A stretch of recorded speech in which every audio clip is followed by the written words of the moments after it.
తన్నులు తినా ఇది మానరు. కేసీఆర్ కుటుంబమే. నాడు మీ ఎమ్మెల్యేలనే సీఎం కలవలేదు, నేడు విపక్షాలన్నీ కలుస్తున్నాం, ప్రభుత్వానికి బీఆర్ఎస్ ఎమ్మెల్యే. కరెక్ట్ అనిపిస్తలేదా ఇది? ఆ రోజులలో ఒక్కరోజైనా ప్రగతి భవన్లకు ఒక్కరోజైనా రానిచ్చాడా? గద్దర్ను రానిచ్చాడా? రేవంత్ రెడ్డిని రానిచ్చాడా? మినిస్టర్లను రానిచ్చాడా? సీతక్కను రానిచ్చాడా? అంటే వీళ్ళు ప్రజాస్వామ్యంలో లేరా? వీళ్ళు ఎమ్మెల్యేలు గారా? తర్వాత వీళ్ళు ఎంపీలు గారా? ఏదన్నా రాష్ట్ర విషయంలో మాట్లాడదామంటే ఒకరికైనా పర్మిషన్ ఇచ్చాడా?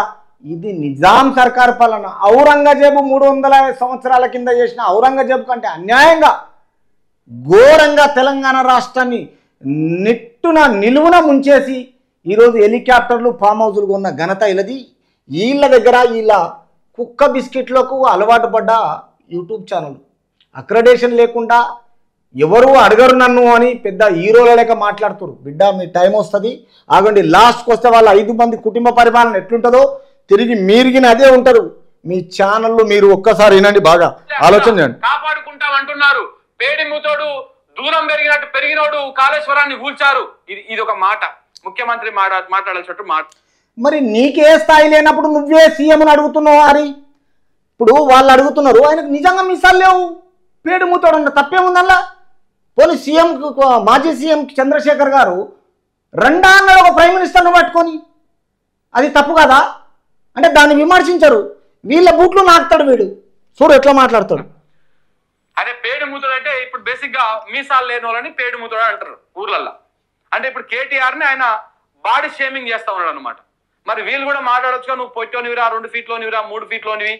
అరే మొదటి నుంచి ఇచ్చినది రాది, ఎదిగేనికే ఇచ్చిన బాడీ అది. 5.5 ఫీట్లున్న రేవంత్ రెడ్డి తెలంగాణకు సింహం అది. అర్థమవుతుందా?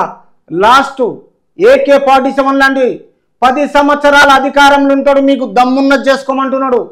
చేతనైతే మాట్లాడండి, ఎదురుపోయి మాట్లాడండి.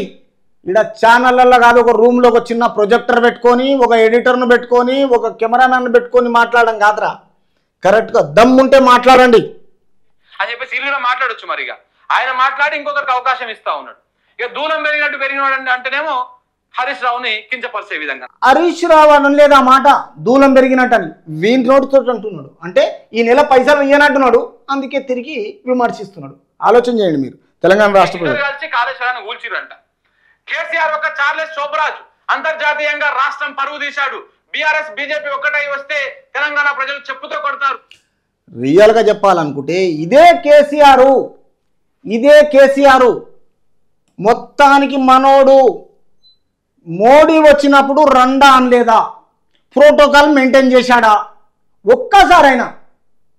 అంటే తిరిగి రేవంత్ రెడ్డిని ఈ స్టైల్లో చూపించి వీళ్ళను హీరోలలా చూపించడానికే మీకు ఎంత సర్వ హక్కులు కోల్పోతున్నారా మీరు?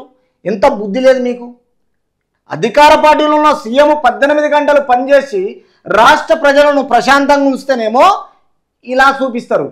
అధికారం ఓడిపోయిన తర్వాత రాష్ట్రంలో తొక్కిన ప్రజలు వీళ్ళను మీరు ఈ విధంగా చూపిస్తారు. అంటే మీరు ఎంత ఎత్క తింటున్న బతుకులరా మీవి.